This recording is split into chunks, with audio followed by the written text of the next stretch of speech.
Hi friends, అందరికీ నమస్కారం. Welcome to my channel. Friends, ఇప్పుడే అందిన వార్త. తీర్పు విడుదల, కోర్టు సంచలన తీర్పు. వివరాలైతే వీడియోలో తెలుసుకుందాం. వీడియోని ఎక్కడ స్కిప్ చేయకుండా కంప్లీట్గా చూడండి. అప్పుడే మీకు కంప్లీట్ ఇన్ఫర్మేషన్ అనేది తెలుస్తుంది.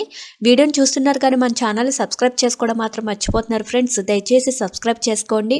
సబ్స్క్రైబ్ చేసుకోవడం వల్ల ప్రభుత్వం నుంచి వచ్చే ముఖ్యమైన అప్డేట్స్ అన్నీ కూడా ముందుగానే మీకు తెలియజేయడం జరుగుతుంది. అదేవిధంగా లైక్ చేయడం మాత్రం మర్చిపోకండి.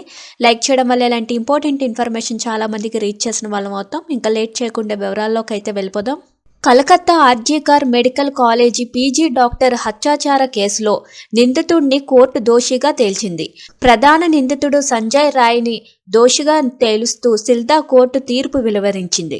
నవంబర్ 12 నుంచి ఈ కేసుపై సిల్దా కోర్టు విచారణ చేపట్టింది. 50 మంది సాక్షులను పరిశీలించింది. ఈ నెల 9న తుది విచారణ పూర్తయింది. కలకత్తా హైకోర్టు ఆదేశాలతో ఈ కేసుపై సిబిఐ విచారణ చేపట్టింది.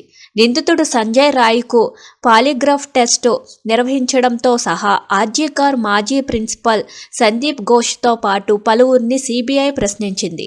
కలకత్తాలోని ఆర్జీకర్ ప్రభుత్వ కళాశాల ఆసుపత్రిలో ఆగస్టు 9న జూనియర్ వైద్యురాలిపై జరిగిన హత్యాచార ఘటన దేశవ్యాప్తంగా సంచలనం సృష్టించింది.